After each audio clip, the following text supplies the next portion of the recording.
June 1967. Long High Hills. A Viet Cong supply courier stops on a jungle trail and listens. Nothing. No helicopter rotors in the distance. No radio static. No American voices carrying through the trees. Nothing but the insects and the heat and the silence that should mean safety. He takes another step. The world explodes. 4 rifles fire simultaneously from positions he never saw. He's dead before he understands what killed him. And if you want to understand why this moment terrified the Viet Cong more than American B-52 strikes, you need to subscribe to Vietnam War Records right now. Because the story you're about to hear reveals a kind of warfare that turned invisibility into the ultimate weapon. 3 hours later, a North Vietnamese Army intelligence officer receives a report. Another supply courier missing. Another ambush. Location unknown. Enemy unit unknown. Casualties unknown. He stares at the map on his table where red pins mark previous incidents. 27 pins in 6 months, all in the same general area. All ambushes, all successful, all executed by an enemy that leaves no trace except bodies. He writes in his log, and this is a real document captured 2 years later, that Australian reconnaissance elements maintain continuous pressure on our logistics network. Unlike American operations, which are predictable in timing and scale, Australian operations provide no pattern for exploitation. No pattern for exploitation. That single phrase contains the entire reason the Viet Cong hated fighting the Australian SAS. Not because the Australians were more violent. Not because they had better weapons. Not because they were braver. But because the VC couldn't figure them out. Couldn't predict them. Couldn't prepare for them. Couldn't adapt to them. And in a guerrilla war, where adaptation is survival, that was a death sentence. The Americans fought Vietnam like a war that could be measured. Body counts. Statistics. Weekly reports to Washington showing progress through numbers. They painted kill tallies on their helicopters. Scoreboards at base camps displayed enemy KIA like football scores. Unit commanders competed for the highest numbers. Journalists photographed the tallies. The evening news broadcast them. The entire American war effort was wrapped in publicity and metrics, and the idea that if you killed enough enemy, eventually you'd win. The Australians looked at that approach and said no. They arrived in Phuoc Tuy province in 1966 with a different philosophy inherited from 12 years fighting communist guerrillas in the jungles of Malaya. The British had taught them that guerrilla war isn't won with statistics. It's won by making the enemy afraid to operate, by denying them freedom of movement, by turning their own jungle against them, and most importantly, by staying invisible while you do it. So when the Australian SAS deployed to Vietnam, they brought with them a set of rules that must have seemed insane to American observers. No kill counts displayed anywhere. No public recognition of operations. No embedded journalists. No press releases. No unit citations announced until years after the fact. Operations classified. After-action reports sealed. Names redacted. The entire special operations effort wrapped in silence so complete that even today, 50 years later, we're still declassifying documents from that war. This wasn't modesty. This was operational security elevated to religious doctrine. Because the Australians understood something fundamental about guerrilla warfare that the Americans never fully grasped. In a war without front lines, intelligence is everything. If the enemy knows your strength, he avoids you. If he knows your location, he ambushes you. If he knows your patterns, he adapts. But if he knows nothing, if every scrap of intelligence is denied him, if he can't distinguish reality from rumor, then he's paralyzed. He operates in fear, and fear is a weapon as powerful as any bomb. The Viet Cong had spent years learning to fight Americans. They knew American doctrine inside and out. They knew that when American helicopters flew in formation toward an area, an operation was starting. They knew Americans established fire support bases first, then conducted sweeps from those bases. They knew American patrols lasted 2 to 3 days before returning. They knew Americans used artillery preparation before assaults, telegraphing exactly where they planned to attack. They knew Americans communicated constantly by radio, filling the airwaves with chatter that could be monitored and analyzed. They knew where American units were because it was in the newspapers. Stars and Stripes published unit locations. Operational areas were public knowledge. The entire American order of battle was an open book. So, the VC adapted. They posted observers near American bases who counted helicopters and reported departures. They monitored radio frequencies. They learned to recognize unit call signs and operational patterns. They identified boundaries between American units and operated in the gaps. When Americans launched a sweep, the VC melted away into tunnels or across boundaries. When Americans returned to base, the VC came back. It was a dance, violent and deadly, but ultimately predictable. The Americans moved. The VC avoided. Casualties mounted on both sides, but the VC survived. And survival was victory. Then the Australian SAS arrived, and nothing the Viet Cong had learned applied anymore. The first sign something was different came in March 1966, just weeks after the Australian task force established their base at Nui Dat. A VC supply column moving along a trail through the Nui Tivai Hills was ambushed.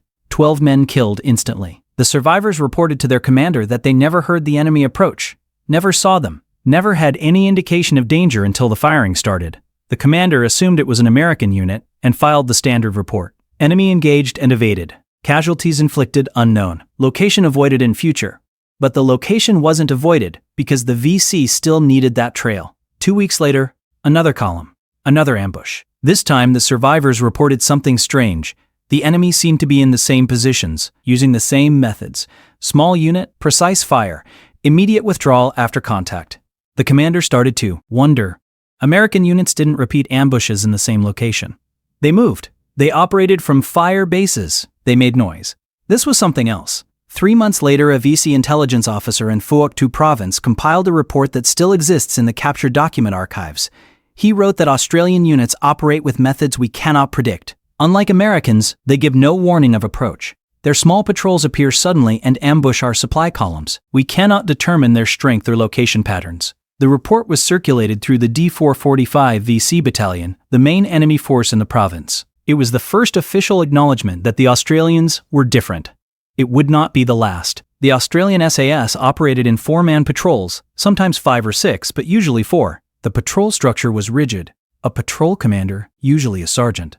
A lead scout who was also the primary tracker. A signaller who carried the radio. And a tail-end Charlie who watched their rear and carried extra ammunition. 4 men. In an area where Americans deployed companies of 100 or battalions of 500. 4 men who would insert into the jungle and disappear for 2 weeks. The insertion itself was designed to confuse. The VC had learned to watch for American helicopter insertions. See where the helicopters landed. Send scouts to investigate. Find the American unit and track its movements. Simple. Effective.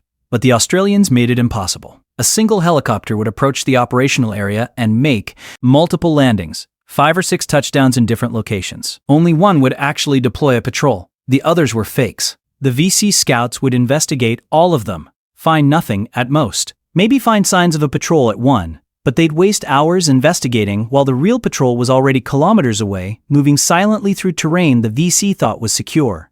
Once on the ground, the patrol moved differently than anything the VC had seen. American patrols moved with purpose. Heading somewhere, following a route. You could predict where they'd be based on where they started, and the terrain. Australian patrols moved like water finding a path. They'd stop for hours, just watching, listening. They'd parallel a trail instead of using it. They'd move 30 meters and stop again. A 4-kilometer movement might take an entire day. Not because they were slow, because they were patient. Because rushing gets you killed.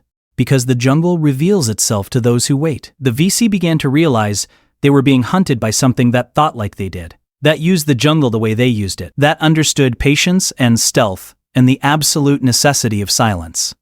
One VC fighter who defected in 1968 told his interrogators that moving through the jungle near Nui Dat felt like being watched by invisible eyes. We knew Australians were somewhere, he said. We could feel it, but we never saw them. Even when we looked, even when we sent out security patrols. They were ghosts. Ghosts with rifles.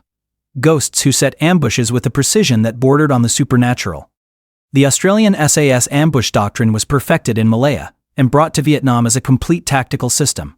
Find a trail through reconnaissance, observe it for days, count the traffic, note the timing, identify the pattern, then set the trap. The ambush position would be in an L shape or a linear kill zone no more than 15 meters across. Close. So close that every round fired hit something. The Australians would position themselves in total cover, natural depressions, behind fallen logs, in bamboo thickets. They'd clear their fields of fire of small obstructions but leave the position looking untouched. They'd range the killing ground. Mark specific points with tiny scratches on trees or arrangements of stones that only they would recognize. Then they'd wait. The waiting was the hardest part.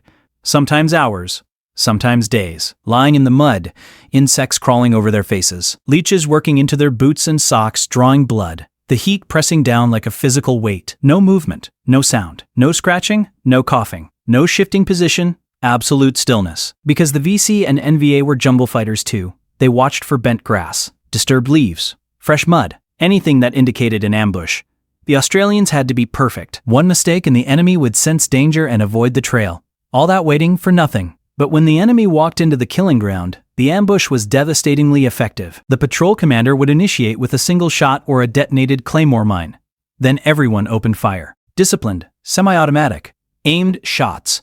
Not the wild full-auto spray of an M16, but careful, precise placement of rounds into targets. The ambush would last 10 to 15 seconds. Then silence. The Australians would move through the killing ground quickly, check bodies, collect documents, identify weapons and equipment, grab anything of intelligence value, then disappear, not back the way they came, perpendicular to the trail, into the thickest jungle. Fast movement for 200 meters, then slow, careful stalking to a pre-selected harbor site where they'd go to ground and listen. Because the enemy would come. Reinforcements, drawn by the gunfire. Angry, vengeful, searching. The Australians would hear them arrive, shouting, running, confusion. Sometimes the enemy would search for hours, walking within meters of the Australian position. The Australians would lie frozen, barely breathing, fingers on triggers. If discovered, they'd have to fight their way out. 4 men against however many the enemy brought. Bad odds. But they were almost never discovered because they were that good at hiding. This happened again and again. 27 times in 6 months according to that NVA intelligence officer's report. Probably more that were never reported. And every time, the Viet Cong learned nothing. Because the Australians varied everything. Different trails, different times, different patrol routes, different harbor sites, different extraction points. The only constant was the outcome. Sudden violence. Australian victory. Enemy casualties. No pattern for exploitation. The psychological impact was devastating. The Viet Cong operated in Phuoc Tuy province since the 1940s, fighting the French and then the South Vietnamese government. They knew every trail, every village, every hiding place. It was their home territory. They should have had every advantage. But the Australians took that certainty away. Trails that had been safe for 20 years suddenly weren't. Supply routes got interdicted. Couriers disappeared. Camps were discovered and destroyed by artillery strikes, called in from observation posts the VC never detected. The entire province became hostile territory for the people who should have owned it. A diary recovered from a dead VC political officer in 1968 contained an entry that has become famous among military historians. "The Australians are ghosts," he wrote. "We do not know how many. We do not know where. Every trail may have an ambush. Every movement may be watched. This fear is worse than the bombs. Worse than the bombs." Think about that. The Viet Cong endured B-52 strikes that turned jungle into moonscape. They endured napalm and white phosphorus. They endured artillery barrages that lasted hours. But they said the fear of Australian patrols was worse, because you could dig tunnels to survive bombs. You could hear aircraft coming. But you couldn't protect yourself from an enemy you never saw until he killed you. The operational security that created this fear was systematic and comprehensive. It started with information control. When an Australian SAS patrol deployed, the operational details were compartmented. Only the patrol members and the squadron operations staff knew the exact insertion point and mission objectives. The helicopter pilots were briefed on coordinates, but not on the purpose. The task force headquarters knew a patrol was operating in a general area, but not the specific location. Even within the squadron, patrols didn't know about each other's missions. If someone was captured, they couldn't reveal what they didn't know. Radio communications were minimized to the absolute minimum necessary. American units conducted radio checks every few hours. Regular schedule, standard format. The VC learned to monitor these and use them to track American movements. Australian patrols maintained radio silence for days. They'd report in with a brief coded message when they found something significant. Otherwise, nothing. No chatter. No friendly conversation.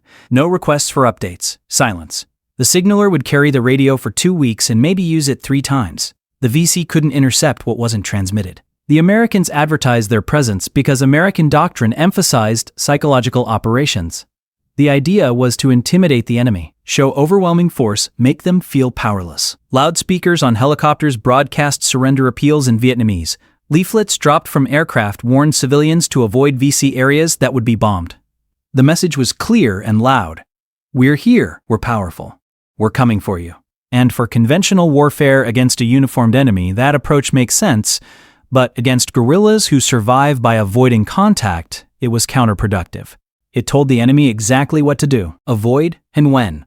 The Australians took the opposite approach. They wanted the enemy to feel alone and uncertain, to wonder if that trail was watched, to suspect every shadow, to never feel safe even in areas they controlled. That required absolute operational security. No warnings, no announcements, no publicity. No way for the enemy to distinguish between areas with Australian presence and areas without. The entire province became a question mark, and that question mark saved Australian lives and cost enemy lives in numbers far disproportionate to the force size.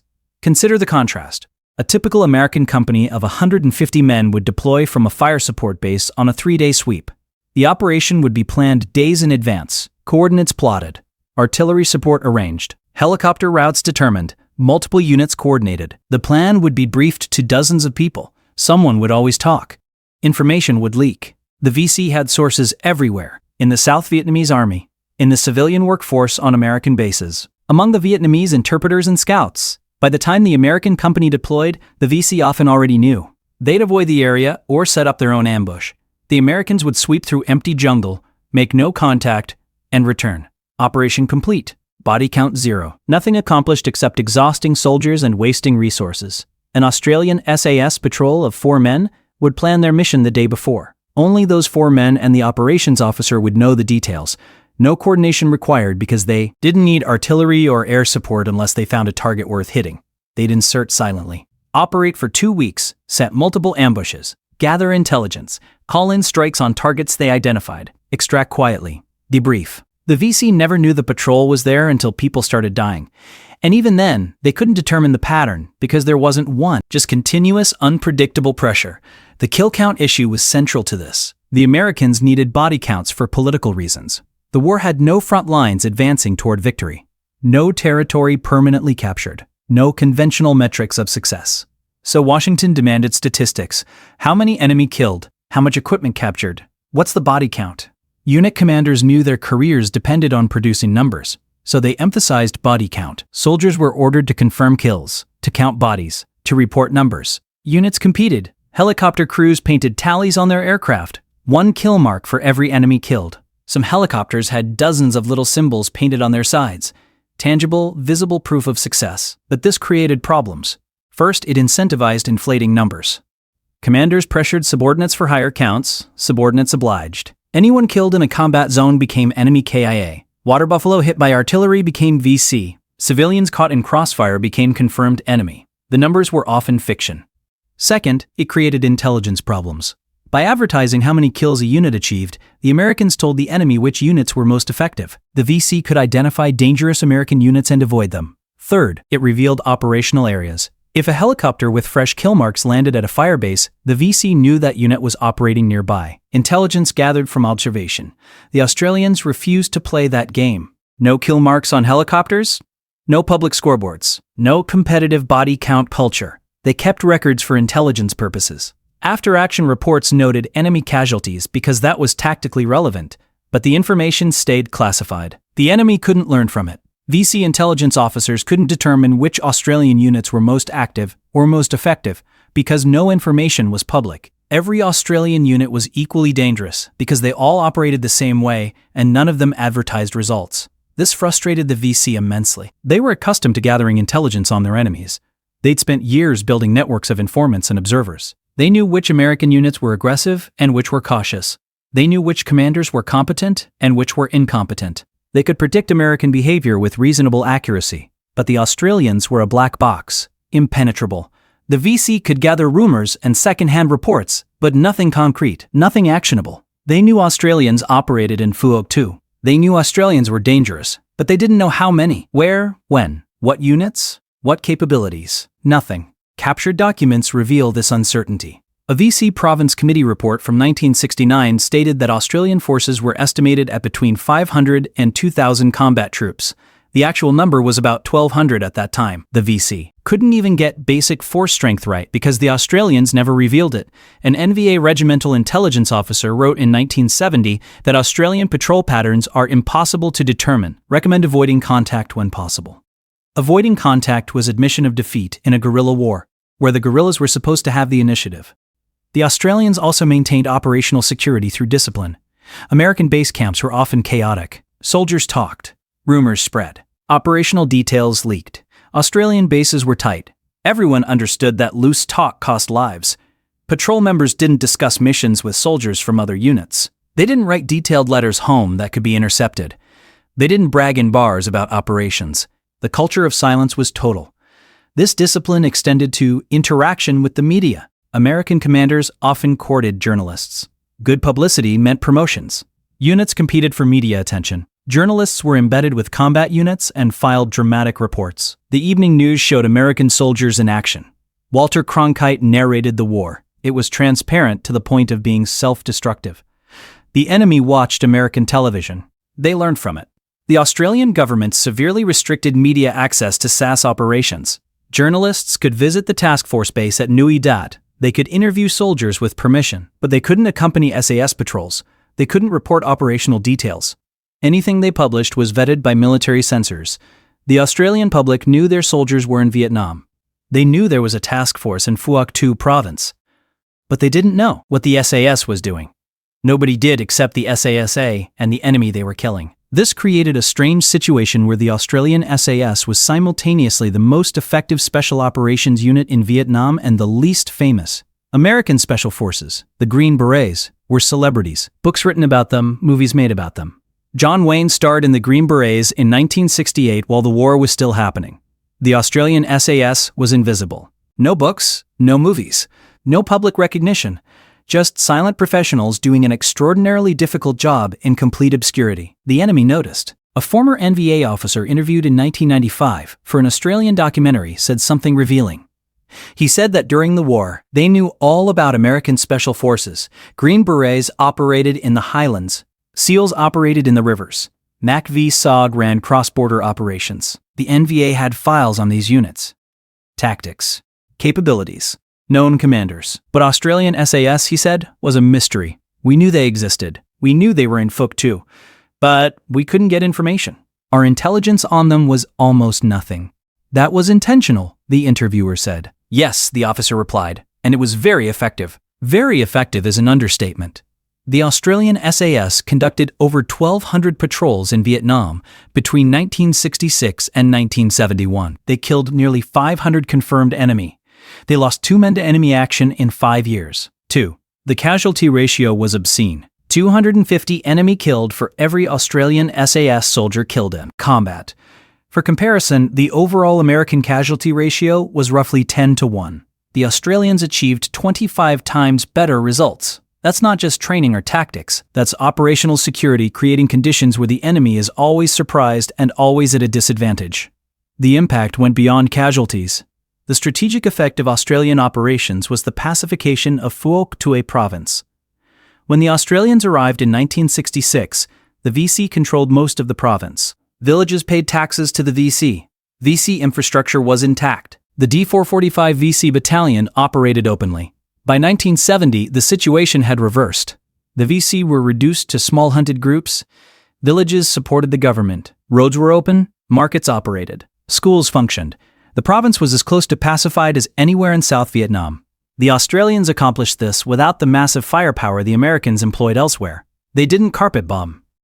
They didn't conduct massive sweeps that destroyed villages. They didn't forcibly relocate populations. They used precise surgical operations based on intelligence. They targeted VC infrastructure, supply caches, command posts, couriers, tax collectors. They arrested or killed the people who made the VC function. And they did it so quietly that the VC couldn't adapt because they never knew what hit them. The operational security enabled this precision. Because the Australians weren't trying to impress anyone with body counts, they could focus on strategically important targets. A VC province committee member was worth more than 10 ordinary fighters.